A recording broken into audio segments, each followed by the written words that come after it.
2, 2.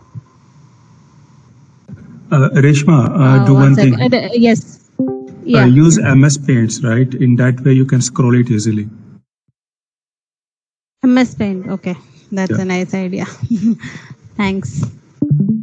MS Paint or maybe whiteboard. So there you can, you can scroll it, or maybe you can zoom out or zoom in. Do one thing, zoom out to 200% and then write and then zoom in.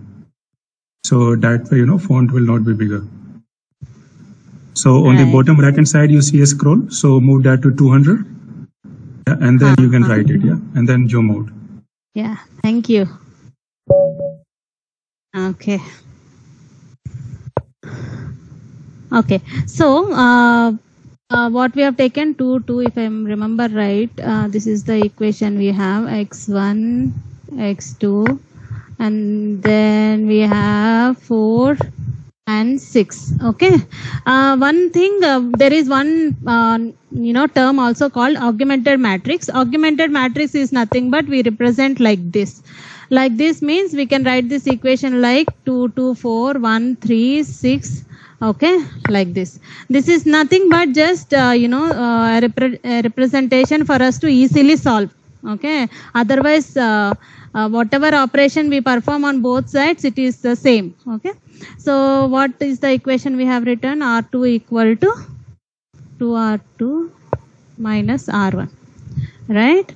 Now this becomes, if I, what it becomes, 2, 3 and 0, 2R2 6 minus 2, 4. Sorry. 6 minus 4 and 4 stays there. 2, 6, 12. 12 minus 4 is 12 minus 4 is 8. Okay. Now if we see this 4, okay, this 4 is nothing but x2, right? 4 into x2. So 4x2 equal to 8, x2 equal to 2. So we substitute. This is called back substitution. Okay. So 2x1 plus 3x2 equal to 4. Now we substitute and we get x1 also. This we can solve. So this way what we are trying to do is, this seems pretty easy because we are just having a two-dimensional matrices. The equations which we are going to solve in the data science are going to be, bigger, larger dimensional equations. So that way this Gauss elimination can be useful. Okay. Hope it is clear. Please ask me doubts if you have any. Okay, so this, see, these diagonal items, we can make it 1. Okay, that is simplifying the equation. Ultimately, you get an equation which you either simplify like this, or you directly simplify here itself in the matrix format. So you can directly get the x1 and x2 values. Right? Okay. So the 2, 3, 0, 4 matrix we all got, that is the REF, the row echelon form. Row echelon form. If you convert it to 1 something, something and 1, if the diagonal elements are 1, that is reduced row echelon form, RREF. Correct. That's the only difference. Correct. That is the only difference. So, as Raudrav is telling, as Raudrav is telling, so if we make this 2, 3, 0, 4, using some more row operations, something like, this becomes 1 by R1 by 2, right? So 1, 3 by 2, 0, 4. Okay. Now, this is like a row reduced echelon form. Is that clear? No, we still need to reduce the 4 to 1. The 4 also, the diagonal elements on row RREF is 1. Yeah. Correct. R2 also becomes R2 by 4. 4. Yes. Yes, R2 so by 4. Once the diagonal elements on the augmented matrix become 1 and the matrix is already in a reduced echelon form, then that combined matrix is known as a RREF or a row reduced echelon form. Yes, we need to make this also as 0. Right, Raudra? 1, 0. This becomes 0, like how 3 by 2. No. So anything that is below anything that we have below the pivot needs to be 0. Okay, so if you have 1, x1, x2, so 1, a, b, okay, then you have 0, 1, b, and you have 0, 0, 1, then that is, since all the diagonal, it's an upper triangular matrix whose diagonal is 1, and anything on the upper triangular part can be anything else. So that entire matrix, that entire upper triangular matrix whose diagonal elements are 1, and on top of the diagonal anything is present, that is the RREF of the actual matrix. Okay, and based on that we can determine the rank, we can find out the variables x1, x2, x3 by back substitution. So the REF contains the pivot elements, it can be other than 1 also in the REF, but in the RREF they need to be 1.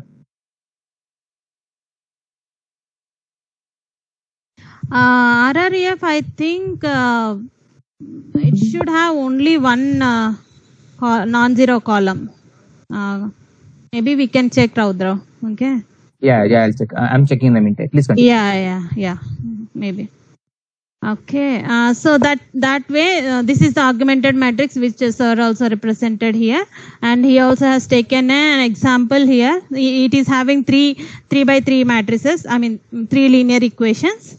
Okay, which are represented like Ax equal to B. Okay, and he also performed few row operations like how we did, so that it will turn into row echelon form. And row echelon form advantage is, see, the last row we can easily get, direct substitution, right? 4x2 equal to 8.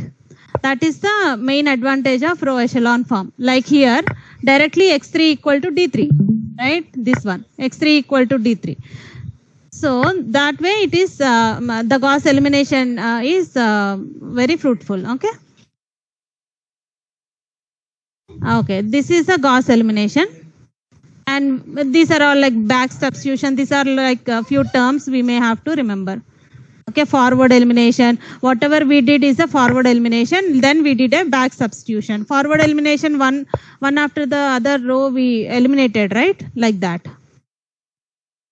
Okay.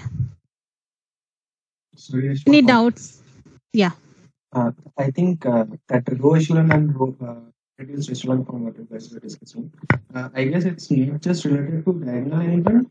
It's like the first non-zero element of a row should be 1, and it should start from 1 basically. So in row reduced echelon form, and in REF, it can be any digit. But it's Correct. not like it has to be a diagonal element. Any non-zero number which is starting from the row, it should be 1 or a non-zero element. Right. If I heard you rightly, you say that in row echelon form there is no need of this 1 to be there, right? In row reduced echelon form only this has to be 1. Is that what Yes. you are saying? Yes. Who? Yes. Yes, that is true. That's why if you see, I started doing back substitution from here only, right? 2, 3, 0, 4. Okay. Right. This is the row reduced row echelon form for me now. Okay. Row reduced echelon form is what you are saying. These two diagonal elements should be 1. Till that time, I should perform the row operations. And Reshma, you were correct.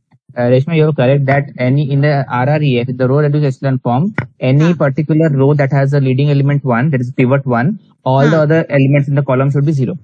Correct. You were right. Correct. So it something should become like an identity matrix, because we just have 2 by 2.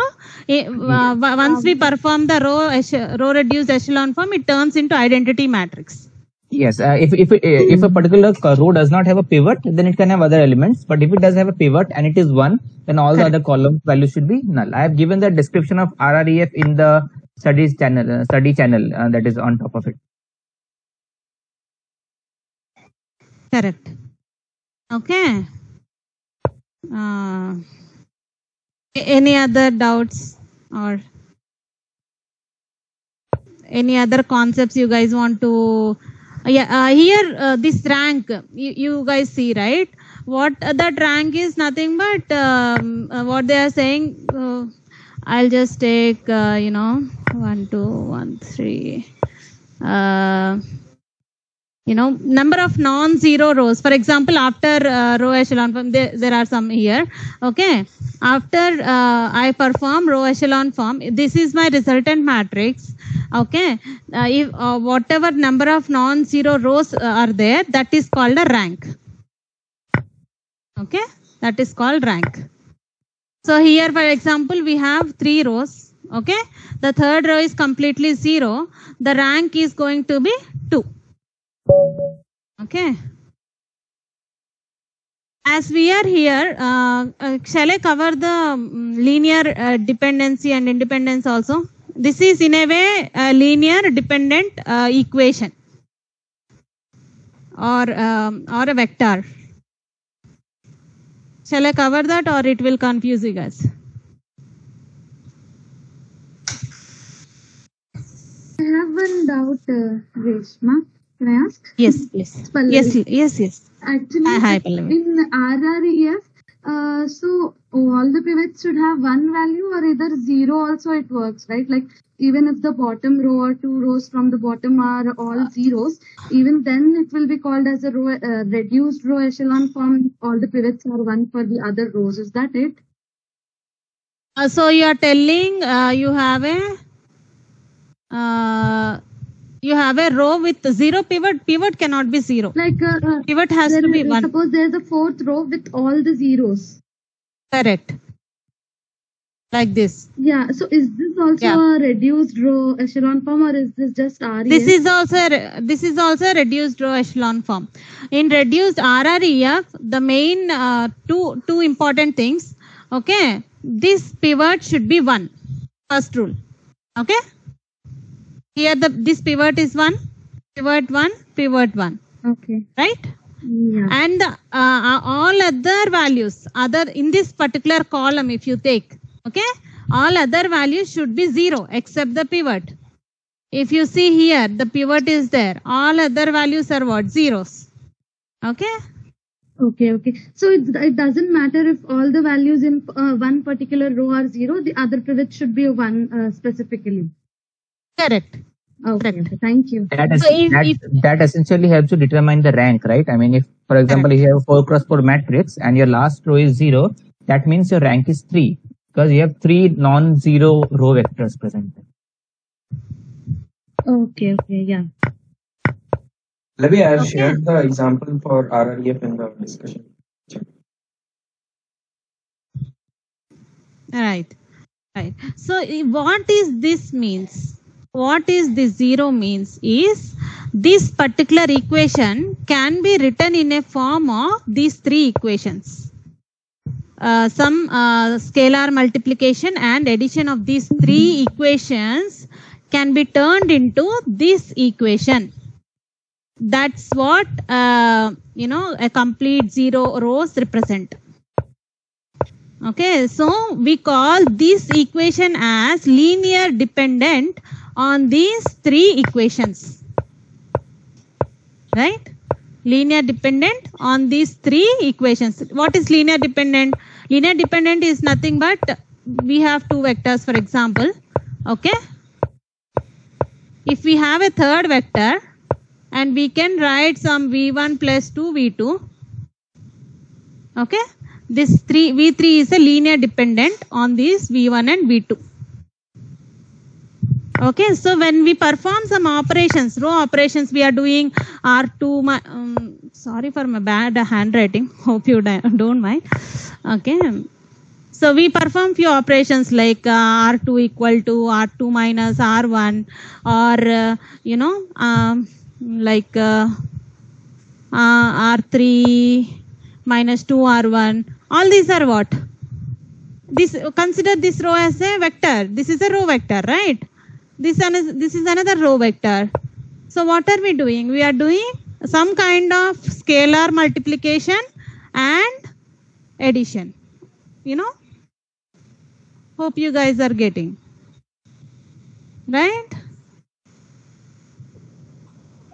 So if these all entries in this row are becoming 0, means whatever row operations we performed, okay, that is making these zeros, means it is some kind of combination.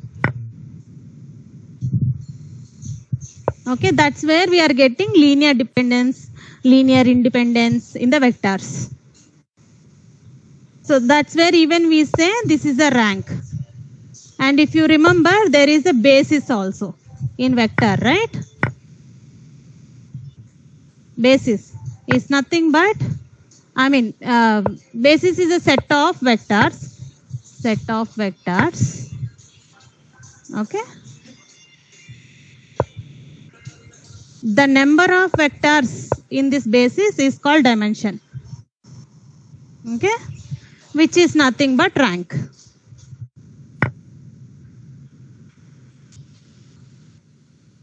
Okay. So shall I explain, or we will take this later when we are going through vector topic? All these are kind of related. As these are explained at different lectures, we are finding it difficult to correlate. That's all. Right? Everyone is silent. I'm getting scared. No, I think so. We can take up this vector part. Guys, do you want this basis part covered right now, or you want it later? I think now only. That's fine. Okay. So Rishma, I can just cover the basis part now itself. Okay. Okay. Let me take an example. Okay. Now, not 4 by 4. Let's go with a simple 3 by 3. Okay. Like we have 3 vectors. Take 3 vectors. 1, 2, 3. Okay.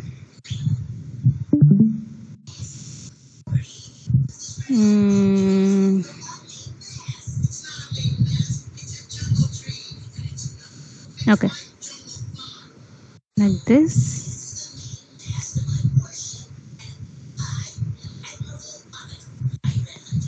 Three, and then 10.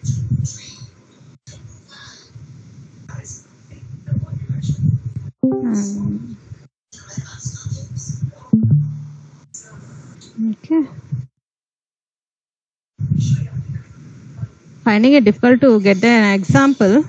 Okay. No problem. Let's. So we can cover it later in that case. No problem. No, yeah, I did not prepare, but that's okay. Let me try. Okay, let me go with the 2 by 2. 2 by 2 is easy for me. Okay, 2 and 4. Let's take these three are equations, right? These 3 are vectors. Okay, we have v1, v2, v3. Okay, let me 1, 2, 3, 10, 2, 4. Yeah. Declared it all and then start. Yeah, yeah. My writing is too big. Yeah, 1, 2, 3, 10, and 2, 4. Okay. Consider these vectors v1, v2, and v3. Okay. When we take these 3 vectors, okay, these 3 vectors, the space is R2, right? When we say R2, these 3 vectors are covering the entire two-dimensional what we call two-dimensional space. Okay. Meaning, okay, v1 is 1, 2. Let me represent 1, 2 here. Okay. 1, maybe 2. Okay, this is this one. This is v1. Okay. Let's take v2. 310 is too much here.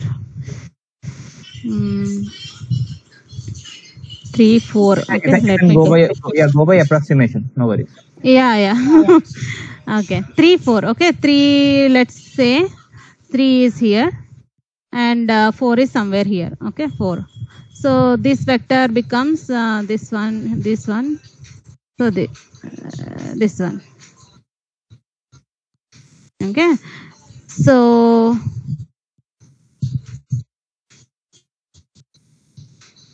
my diagram is very bad. These two are actually different. There is an angle. Okay. Please don't get confused. This is a very bad example. Like this. Okay. There is an angle between them. Okay, so now using these two vectors, okay, using these two vectors, I can represent any other vector in this whole coordinate system. I mean in this whole space.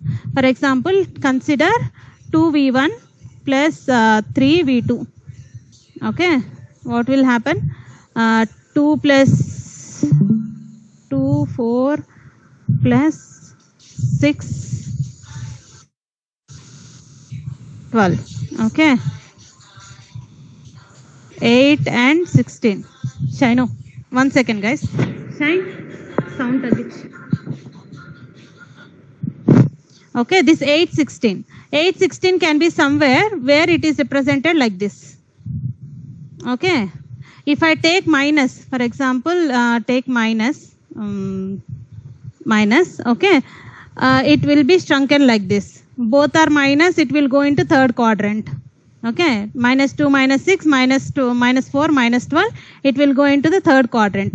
So, like that, any combination like minus 1, minus 3, if I take any scalar and multiply with the vector and add those two vectors, I'll get any vector in this whole entire space. Okay, is that clear? Okay, this is the space. That's why we call it is covering the entire space. Clear. Clear? Okay. I'm moving forward. Okay. If I take V1 and V3, consider V1 and V3 now. V1 is, this is 1, 2. Okay. V3 is 2, 4. Like this one. Here it is V1. Okay. This one is V2. If you see these two vectors V1 and V3, what is happening? V2 can be represented as what? V2 can be represented as 2V1. You guys all agree? Right? It is just a scalar multiplication of same V1 vector. It is not giving any new vector. Is it giving a new vector? Okay. So Reshma, just for simplicity, please write it as V3. I think people might get confused. V3 is 2U1. Oh, sorry. I'm so sorry. Okay. Yeah. V3. V3 equal to 2V1. Right? So, no matter what scalar I take,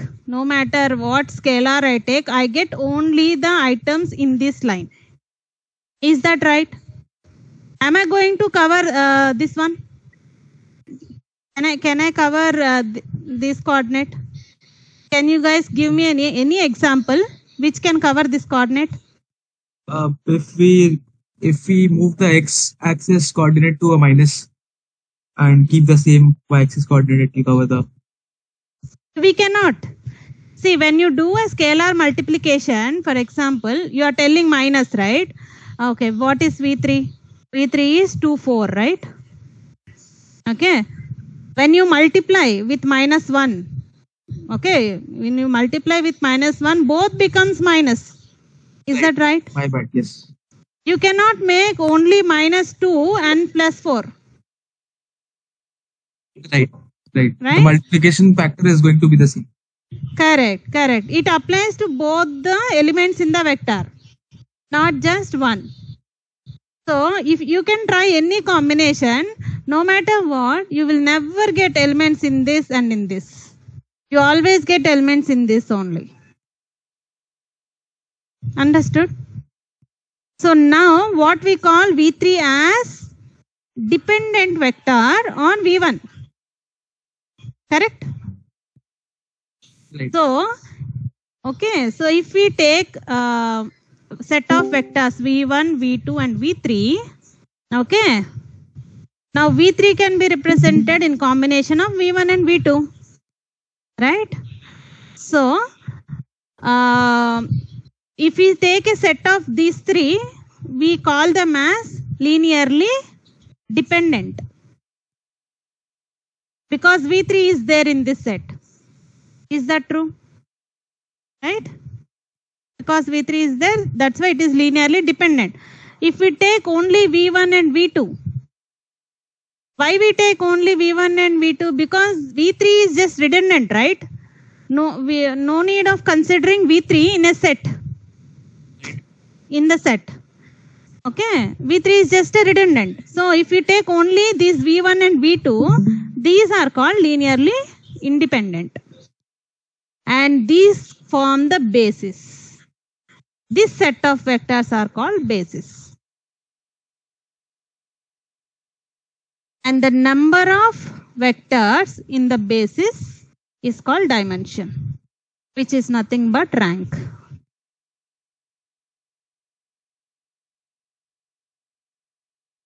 As maybe B, set B. Okay, dimension of set B is 2, which is nothing but rank.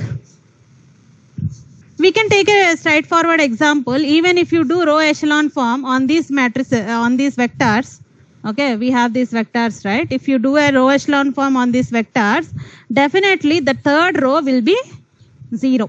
Can I interrupt? Yes, please. Yeah, to remember this, the basis, the easier method would be to think like the non-parallel lines. The number of non-parallel lines, that will be the basis of any system. Correct. Angle should be 0. No, angle should not be 0. Means the number of non-parallel lines or non-parallel planes. If you are in 3D system, okay, or multi-dimensional system, more than 2 dimensions, then the non-parallel planes in 2-dimensional system, non-parallel lines would be the basis. Correct. I mean, yeah, I got confused. Yes, basis means non-parallel lines. Yeah. If any vector is coinciding with another vector, that we should remove. Meaning angle 0, we should not consider that vector as a line. Okay, just imagine vector as simple line or point. That is right. Who was speaking? I'm getting to know. Bhavesh. Okay. Yeah, hi Bhavesh. Okay. So this is consider this is a vector, matrices of our 3 vectors, right? If you perform row echelon form, can we make this as 0? We can, right? R3 equal to R3 minus, 2 R1. Is that right? Where is this? 2R1. What it will happen? I can easily make 3, 4, 0, 0. Right? Okay. Now, if you do row echelon form on these 2 also, the rank will be 2. Because this row is gone. This row is gone now. Hope everyone is getting. So in vectors, matrices, all the terms, the big terms we are using, dimensions, rank, basis, all are related to, similar concepts. Understood? Hope you guys understood. Shall I move ahead? One basic question. Okay. What is augmented matrix? Augmented matrix is just a representation. Who is speaking? Kirti here. Yeah. Augmentation is just a representation, Kirti. Say AX equal to B. This is the linear equation, right? We are trying to solve.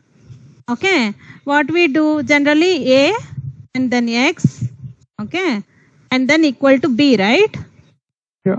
This is what we do when we turn them into matrices. Okay, when we apply row operations on this, okay, we apply them on this also, right? We do apply them on this also. Yeah. So as we are applying them on this and on this, they are just represented like this. This is an augmented matrix. You are just representing both and together, so your operations are, you feel comfortable. in layman terms. That's all. Okay, got it. Yeah. If anyone has another definition, please go ahead and tell. This is what I understood. No, so not separate definition. So when you have a system of equations, right, when you have system of equations, so like in elementary school, what we used to do was we used to subtract the first equation from second equation. That exact thing on the matrices part, if you just put it there, it is the same thing as row operation. Okay, and when you do some operation on the left hand side, the exact operation is impacting the right hand side as well. Hence, if you take over the B part, the right hand side part, B part, and put it over in a dotted line in the A matrix, that augmented matrix helps you calculate better. Okay, so in this example you have 1, 2, 3, 4, 2, 4 as the coefficients of the A matrix, and if you had on something on the B side such as 2, 3, and 6. So if it would have been x1 plus 2x2 equal to 6, and then 3x1 plus 4x2 equal to 8, and 2x1 plus 4x2 equal to something else, then if you do like the third equation minus first equation, 2x1 plus 4x2 minus x1 minus 2x2. So you are subtracting the first equation from the third equation, or double the first equation from the third equation, right? So same thing you have to do for the coefficient on the right hand side as well, right? So hence, instead of doing this separately, bring them over to the matrix part on the same side, and then carry them out all together as if you were handling a 3x3 matrix. Okay, got it. But anytime row reduced echelon form, you consider only on this. You don't consider B. Yes, you don't consider B. Only the coefficient matrix will be considered for treating the rank, and the B will only be considered when you are determining the solutioning part. X. I mean, if your last row in the coefficient matrix becomes 0, your value of B will help you determine whether that is an inconsistent system or whether it's a consistent system. Correct. Because if the last row becomes 0 in the coefficient matrix and your B is not equal to 0, then that means 0x1 plus 0x2 plus 0x3 not equal to 0. That means that equation is inconsistent. Hence, there is no solution for the system of equations. On the other hand, if your B value is 0 corresponding to that particular row, when a system is consistent, the rank is lesser than the number of rows, and hence you have infinitely many solutions. So that will come to later. Yes, and that is exactly the next point which we are going to discuss. Okay, we have doubt I have for the vectors. So there, I mean, the example. Your voice is breaking. Whoever is speaking. Hello. Who is speaking? Enanko, I think you need to you need to just take out your earphone, or maybe just check your earphone once. Is it better now? Yes, much better. Yeah. So as you mentioned that for the V1 and V2, those are not related. Like we cannot get V2 from the V1 with any scalar multiplication. So suppose there is another vector. Suppose 5 and 6. So V1, V2, V3. We have 3 vectors: 1, 2, 3, 4, and 5, 6. At that time also V1, V2, and V3. This combination is also linearly independent, right? Okay. Maybe a shortcut. Let me tell a shortcut. Okay. If you are talking about R2 space, one second. Okay. If you are talking about R2 space, you are giving an example, right? Okay. What is 3, 4? Okay. What is that example you have given? Some other. 5, 6. Some other vector. 5, 6. 6. Okay. Okay. 5, 6. Okay. If we are talking about a 2-dimension space, okay. If you are talking about 2-dimension space, only 2 of these vectors will be basis, because we have 2 dimensions, right? It's not 3 dimensions. One of these vectors can be a linear combination of other 2. That what is that vector? We have to decide. Okay, we have to derive. But not all 3 can form a basis. Is that what your question? Yeah. Yeah, not all 3 can form a basis because we have only 2 dimensions, 1, 2, right? Okay, if we have identified two vectors already as a basis, which means the combination of these two vectors, if I can get any of the vectors in this space, okay, I am sure that we can get this also. Okay. With some scalar multiplication, addition and all. Okay, so the thumb rule is, if the space or the dimensions are just 2, out of n number of vectors, only 2 will become basis. At max is 2. At max is 2. There can be 1 also. Minimum, I'm not talking about minimum. Max is 2. Okay. So it can be a 3, 4 and 5, 6 combination can also be a basis, right? Correct. This can also be basis. 1, 2 and 2, 5, 6 can also be basis. We have to determine which is a basis. That I understand. That we cannot tell like this by seeing. Okay. But at max, only 2 vectors can be a basis for the R2 dimension. If you take R3, for example, space R3, X, Y, Z, right? Okay, 1, 1, 1. I'm just taking some examples. -5, 6, 7. Okay, some -1, 0, 10. Okay. If I have another vector also, like something 7, 8, -9. Okay. Out of these 4 vectors, only 3 can be the basis. Any 3. I don't know what are those 3. Because we are dealing with R3 now. What is our space? X, Y, Z, right? Only 3. Only 3 can be basis. Max is 3. All 4 cannot be basis. Out of these 4 vectors, 1 can be written.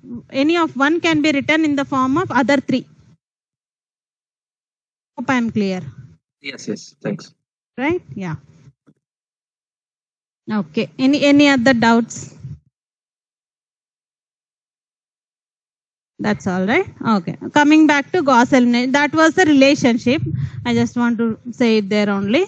Now in the Gauss elimination, as okay, Raudrav is telling, there is a consistent and inconsistent systems. Okay. When we call inconsistent systems is there are some values. Okay, just imagine some values. My last row is 0. Okay. There is some x here, x is there, and my b is also there. In b, for example, there are some values 7, 1 and 10.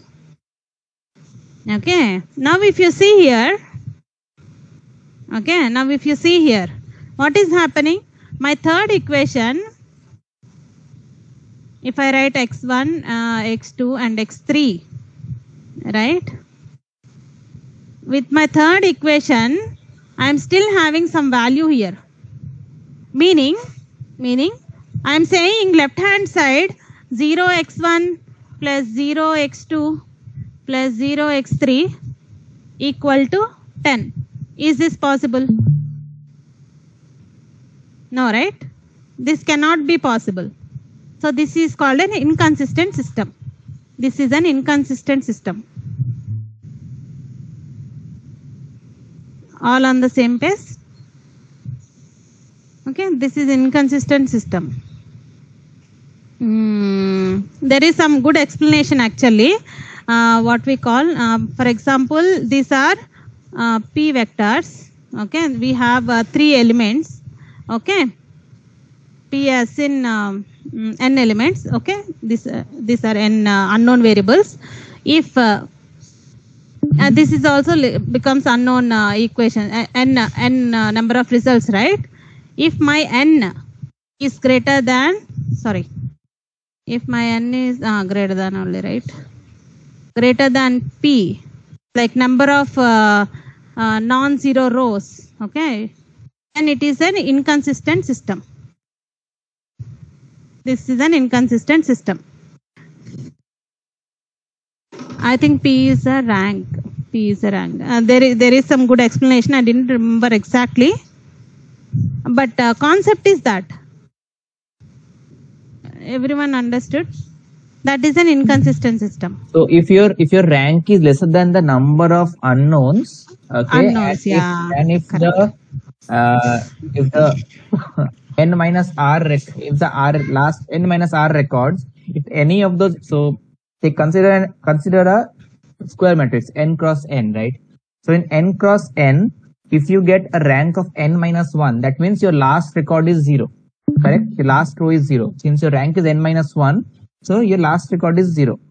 Now, if in the last record is 0, if in the B matrix, in the B vector, if your B minus 1, so if the B vector will have how many records? The B vector will have 5 cross, so you are doing it 1, right? So it will have m cross 1 records. So in the m record, if the m minus 1 records as non-zero, that's fine.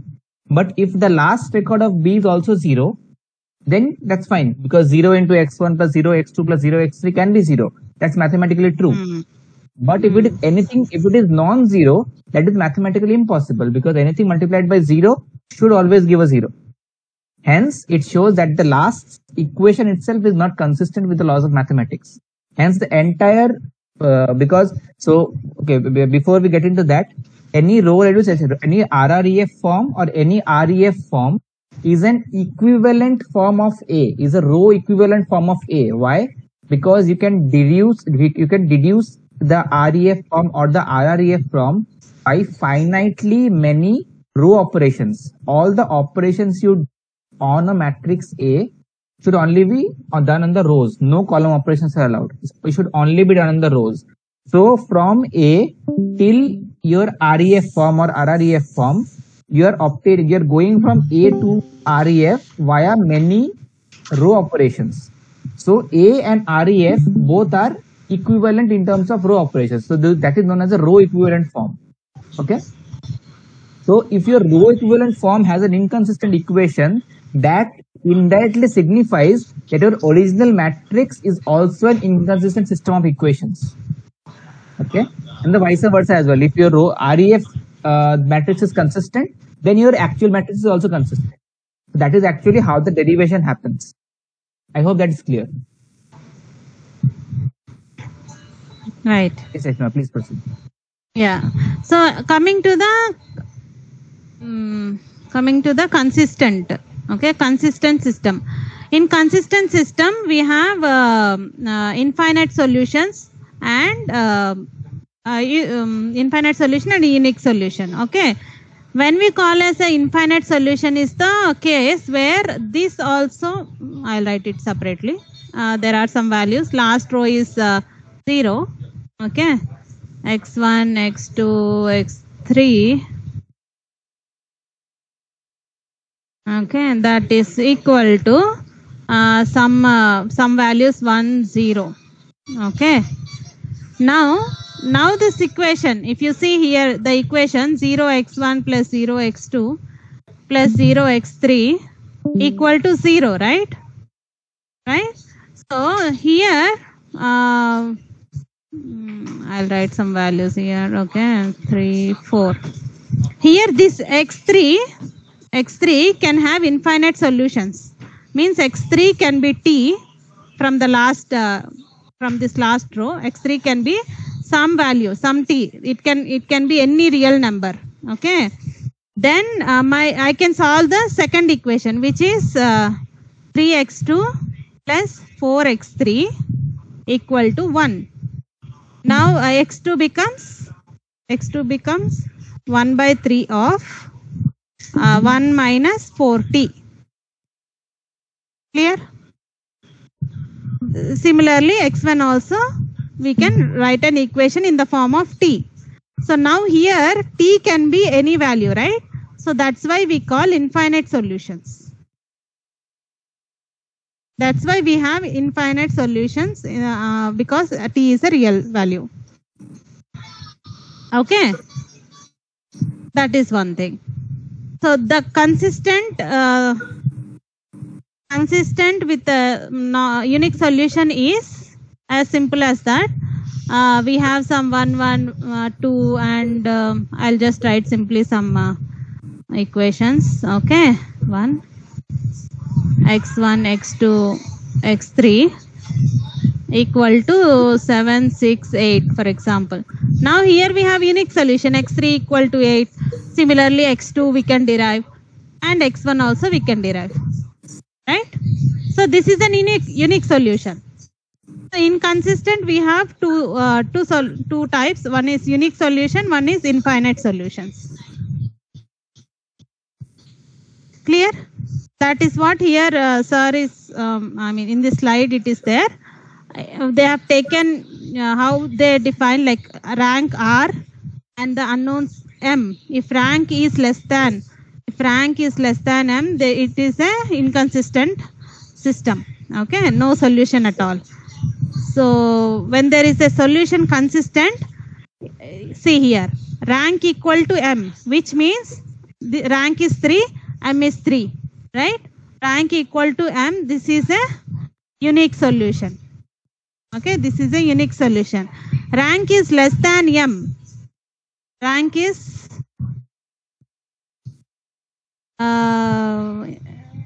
one second.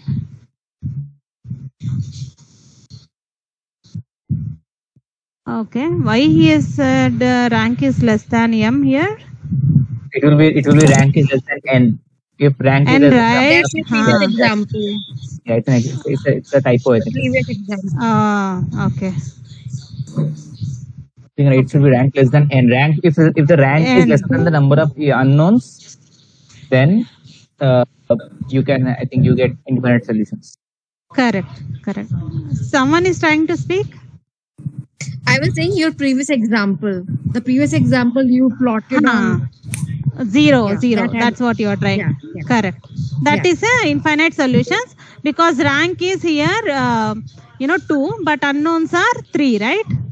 So this third unknown can be any real value. That's why infinite solutions. I think here I don't know why he said, I think as Raudra said, it can be typo. Okay. I think we can just check in the book as well. So it will be reflected in the book, and you can check on the net as well. Yeah. Here he has given properly. See, M is greater than N. Overdetermined. Okay, overdetermined is M. This is M, right? This is N. If M is, okay, I did in a different way. Unknowns, M is greater than N. Overdetermined is infinite number of solutions we call overdetermined. Determined is M equal to N. Okay, forget about this M and N. I don't know what is the definitions. Underdetermined is we don't have a solution at all. I think this overdetermined and underdetermined is related to the number of equation and the number of unknowns. So if the number of equations are greater than the number of unknowns, then it's an overdetermined system.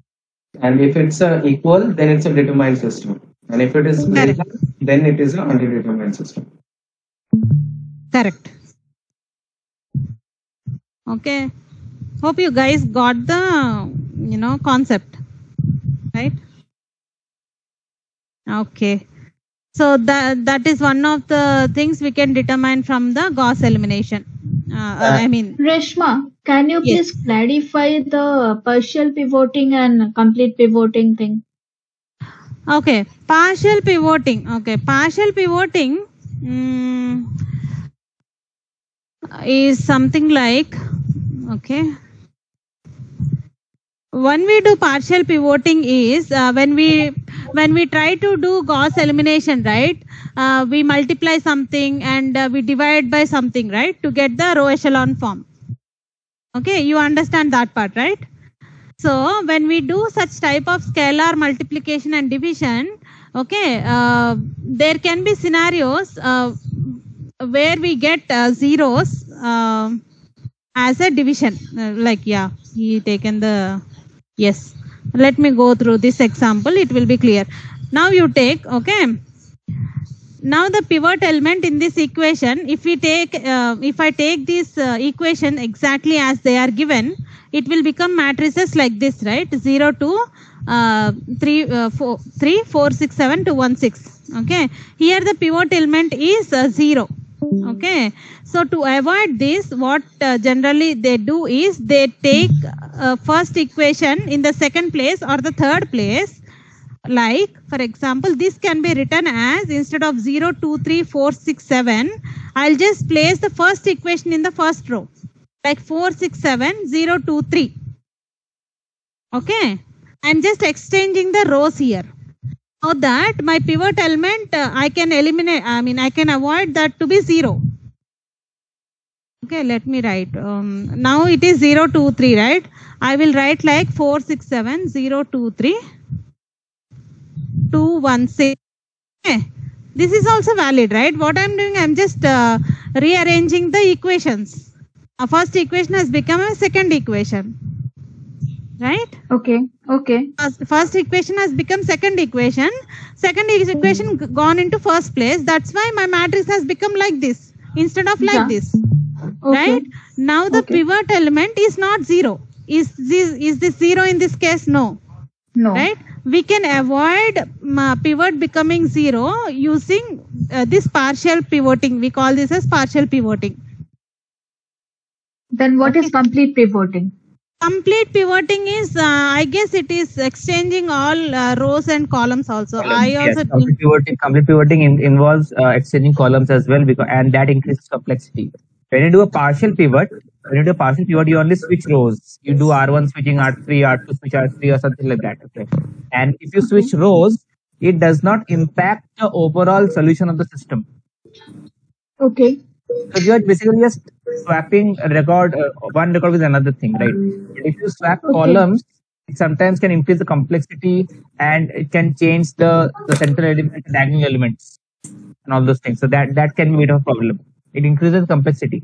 You can solve it, but it increases the complexity. It is called like this. So they are telling I will swap the columns also. There is nothing wrong in this, right? I can still write 4x1 plus x3 plus 6x2. It is still the same equation. I've just moved the second, x2 to the last place. You are getting the point, right? This is x1, x2, x3, right? 4x1, 6x2 plus 7x3 is same as 4x1 plus 7x3 plus 6x2. What here they did, they exchanged the columns also, like x2, x3 column, they swapped. Okay. I admit that why they swap columns also, I don't know. I think it is just to make the Gauss elimination easy, and I don't know why they swap. Anyone knows why they swap columns also? Raudra? I'm not exactly sure why they swap columns. I think it might be if there are large number of it might be because there are a large number of zeros in a big system. That I'm not sure. I won't comment on that. Something that I don't. Even I don't know. Concept wise, I know, but when they use is something what sir also didn't explain. Even I didn't explore. Anyone else in the forum knows? I don't think there is a rule to use. There is a rule on when to use row, when to use column. It basically depends on which will give out the result, which will help you convert it to a row echelon form faster. It's just that if we are using row operation, continue with row operation will have to continue with the column operations only. It's the only rule. Okay. Yeah, I hope you understood. I think it is Pallavi, right? No? Yeah, someone asked. Yes. I hope it clarifies. Partial pivoting. Yeah, it's Raki. Yeah, it's okay. Raki. Yeah. Sorry. Yeah. Okay. So this is pivoting. We completed that also. That's good. That is the pitfalls of cost elimination. Okay. That is avoided using partial pivoting, which is nothing but what we discussed right now. Okay. There is another pitfall also, rounding problem. I didn't go through this exactly. If anyone knows, maybe they can explain. If everyone is comfortable, we can skip this. It is also, yeah. Rounding is not very complicated thing. It is like suppose we have a row which has a very less number in the coefficients. Suppose we have something in the coefficient like 1, 2, 3, 4, and in another the coefficients are 1000, 2000, 3000 like that.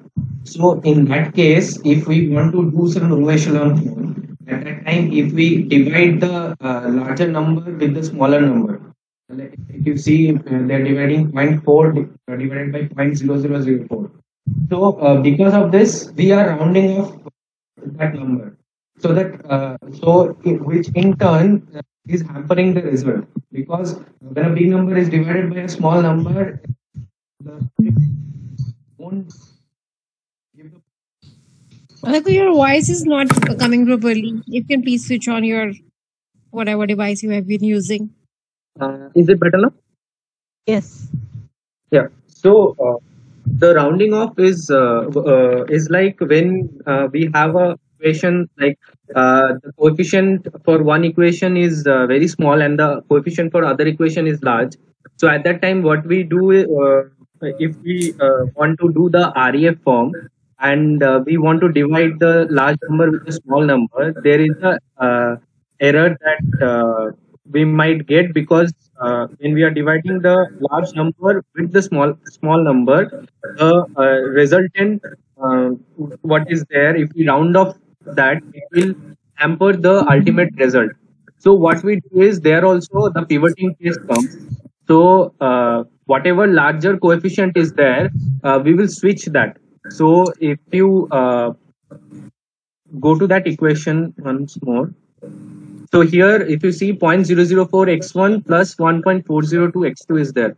So when we do the Gauss elimination, we will write 0.004 and 1.402 at the first row, and 0.4003 and minus 1.502 in the second row.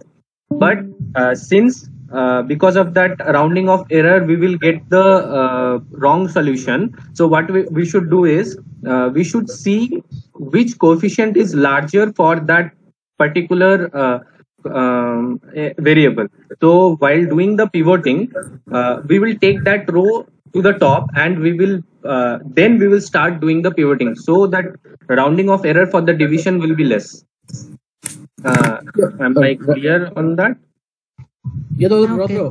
That is the reason for complete pivoting also. Hello. Yeah, Bhavesh Yes. here. Someone was asking for complete Hi, pivoting, Bhavesh. no?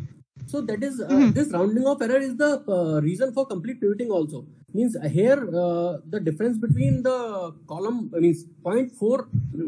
Can you go to the slide? Yeah. Yeah. Please go to the Yes. slide, please, easier. Yeah, 0.4. Yeah.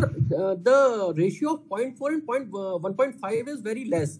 But let's say if this 1.5 would be 15 or 150, then it would be better to take x2 at the first column and x1 at the second column, to reduce the rounding off error and have a larger number at the pivot positions, so that we can remove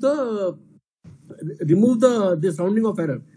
That is the reason we do the complete pivoting, and it is only done in the cases where there is a large difference in the in an equation with means in an equation if we have coefficients with large difference. Okay, then only we do complete pivoting. The reason of complete pivoting is reducing rounding of error only, nothing else. Okay, Bhavesh. Thank you. Yeah. Got it now. You got it, right? I'm just skipping this part then, okay? Okay. Okay, so sir has taken an example which is having that Gauss elimination problem. So he has done a partial pivoting in this example, okay? Okay. What is this? This is operation count. Hope everyone is aware of this operation count, right? How many divisions, how many multiplications? Okay. I think we are done with Gauss elimination. No. Please repeat. Oh, no. Okay. Okay. Okay, so here in this example, okay, what we have done is to do a row operation here. What is the step sir has taken? I mean, here it is in this equation R2. Okay, R2 we will turn into R2 minus, okay, A21 by A11 into R2. For example, into R1. Like what is R1? where is my cursor? Okay. What is R1? Just take this element. In this element, R1 is A11, right? Okay. Just here imagine R11 as A11. Okay. That's why we are doing one division, right? So that we will get 0 in the A21 place. Is that clear? Yeah, these steps are clear. This reducing is clear. Correct. So how many divisions we are taking? One division, right? Okay. And we are multiplying to each of the entries. Right? Yeah, fine. And that's why it is 5 multiplications. 1, 2, 3, 4 and 5. 5 multiplications. Okay. And then we are adding. We are adding to this. This is nothing but adding. How many additions we are doing? 5 additions. 5 additions. For R2 to turn this into echelon form, so 1 division, 5 multiplications and 5 additions. Is that clear? That is nothing but the operation count. For every row operation, how many operations it requires. Like for this operation, 1 division and 5 multiplication and 5 additions, right? That is what is a row operation count they mean. Maybe if anyone can else explain better, please go ahead. Reshma, do you have the webinar slide from Harsha with you? I can take it from here. Is it available in here? I think it is there. Yeah, I think it's there. Webinar slides. First webinar.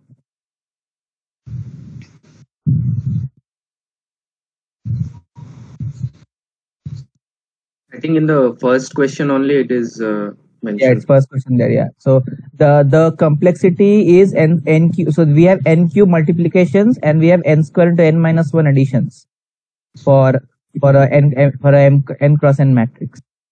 Right. Yeah, this is not the one, right? The next. This the one. Next question. The next one. No, this one only. Yeah. Addition. Yeah. This one. Is the solution? Yeah, your solution is given, right? So if you see this, so if you consider 3 cross 3 matrix, right? Consider 3 cross 3 matrix. Okay. So if you remember the previous, this is the exact one. Look at this slide. This slide will give you an exact idea as to how many multiplications and how many additions are required while converting a normal matrix into a REF matrix. So this will eventually give you n cube multiplications and n square to n minus 1 addition. And since n cube is a leading term, we can ignore n square. Okay. And hence we get the time complexity, the asymptotic time complexity of a particular matrix operation to be n cube, O n cube. N cube. Worst case complexity. Yeah. Why division is 1? The division was 1. So if you go to the previous slide, right? Do you have the previous slide? So the division was 1. So R2 equals to R2 minus R1 into A21 by A11, right? But when the system computes it, system knows that the second row first column element will anyways be 0 for an REF. It knows that it will always be 0. But it doesn't compute that. It makes it 0 and then computes all the others. Eventually, after the operation, A21 needs to become 0, right? So since it has to become 0, it doesn't compute that calculation. It makes it 0 and then computes the other ones. Hence, that division is ignored. And the corresponding multiplication, all those things as well.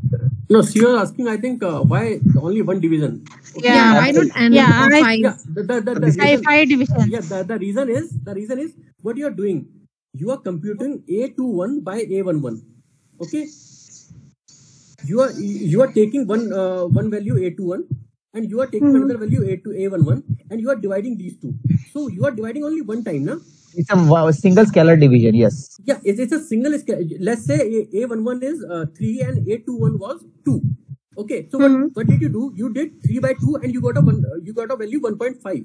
So you divided only one time. Now what you did is you multiplied 1.5 with A21 with A22, with A23, with A24, and with B2. Got you. Okay. I have been dividing element wise. Okay. Yeah, exactly. Got you. Okay. Yeah. Okay. So the division doesn't happen element wise. The division is just a scalar division between the first two rows and the first column. So A21 by A11, the single scalar division, and then that is being used as a multiplication factor for the entire row. Yeah. Now I got it, Rudrav. Yeah. Yes. Right. And since A21 anyways will become 0 itself, the system does not compute it. It makes it 0 and uses its own resources to compute A22, A23, A24. Hence, from 1 division, 5 multiplication, 5 additions, it comes down to 0 divisions, 4 multiplications, and 4 additions. So like that. So hence it becomes n cubed. So in a short form, we find 1 division so that we can get the scalar. That scalar is multiplied to all the entries of R2, and also some kind of addition happened to all the entries of R2, so that this became 0. I mean, it turns into row echelon form. Did I confuse you guys? Is that okay? Condition, is that okay? We need to find 1 division. It becomes it can be 1 also, okay, this one, but 1 division has to be found, and that scalar has to be multiplied to all entries.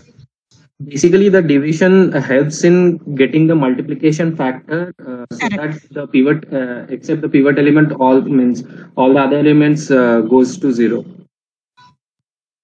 A pivot element becomes this one becomes 0, right? Yeah, this one becomes 0. Yeah, we need to find a scalar with some division so that it becomes 0, and that scalar is multiplied to all. Yes, and this is also a very good example to show, just to give the example as to why the pivot element cannot be 0. So if you see, if A11 would have been 0 here, A21 by A11 would have been not a number, it would have been undefined, because division by 0 would have happened. And so hence the system would have not accepted that. Hence it would give. So I believe, if you saw the webinars, right? So I think Harsha did this on Octave. And when it did the pivot element with 0, he got the values as NaN, NaN, NaN, and NaN. So he got NaN values for Octave. So if the pivot element is 0, the division by 0 occurs and you get no values. Hope that's clear. Okay, let's move forward. Okay, I think we have, this is one concept, operation count. Reshma, in this slide, this one, how is it coming to ON cube? N minus k into n minus k plus 1, we are getting n squared only, no? No, that goes, this count is summation. This count is for one row. From 1 to n, right? You're going from 1 to n, k equal to 1 to n minus 1. Yeah, but the multiplication of n into n is occurring only once, no? It's n square only. It is something like this. 1 plus 2 plus, okay, so on. I'm just taking, okay, this can be any values, okay. So on n minus k into n minus k plus 1. So these are all n times, right? N into n minus k into n minus k plus 1. If we sum, right? For example, 1 plus 2 plus 3, so on n. How many times you say n, right? Yeah. Okay, so these are all of n into this n minus k into n minus.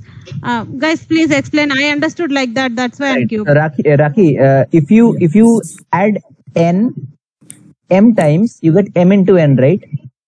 Yeah. So summation of n from 1 to m is m cross n, right?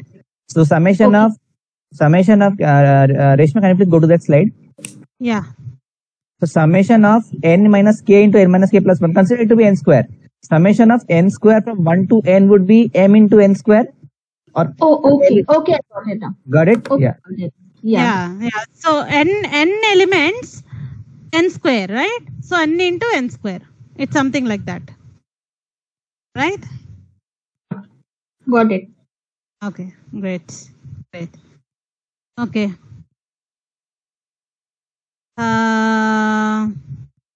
Back substitution, forward elimination. I hope it is clear by this time. Just giving terminology. What we did was forward elimination. Reducing all the values, converting it to an upper triangular, and then substituted it one by one, one level upon another. That is back substitution. So that's the terminology part. Yeah. Correct. So when we performed row operations, that is forward elimination. We are eliminating each and every cells, right? So that it turns into row echelon form. Okay, that is forward elimination. Once we achieved row echelon form, then we back substituted. Like this is x3. Then we started substituting x3 in this equation, which has x2. Someone, you know, like that. That is backward substitution. Okay. Those are the terms. This is count. I think that's all. We are done. Okay. Raudrav, you will take the Gauss, Jacobi, or Seidel. Yeah. Let me just open up the slides.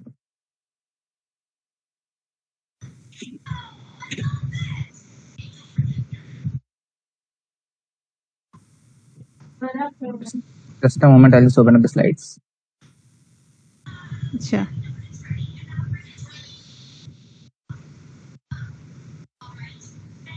This is all vectors.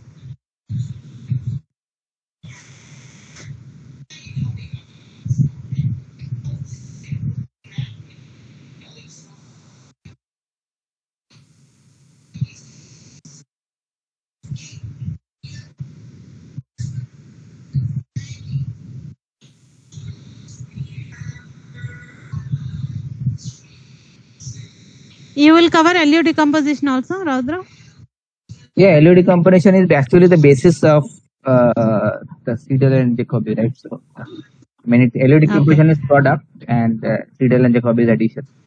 So, yeah. Right. Okay, you will share the screen, right? I am stopping. Yes.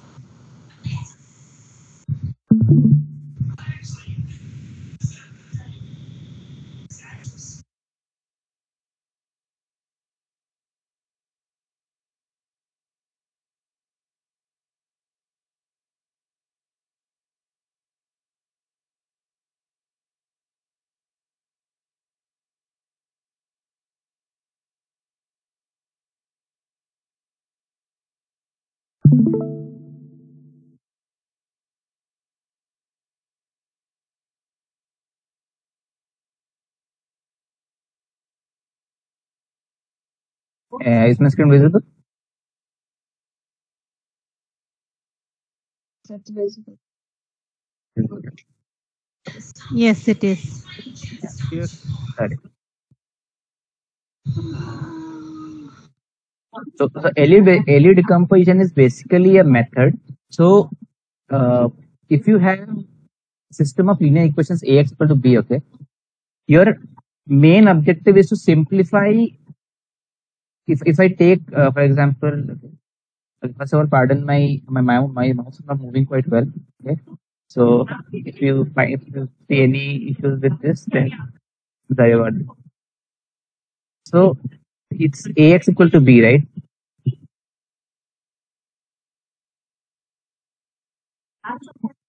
X equal to B. So if you solve this using just simple mathematics, it becomes X equals to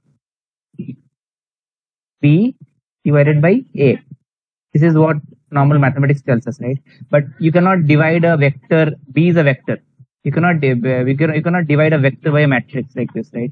So you write it in a different format, which is B equals to A inverse B. 1 by A is A inverse, right? So this is A inverse B. I'm very sorry for my handwriting. So now computation of A for a big matrix, a 4x4 matrix and a 3x3 matrix can be quite difficult.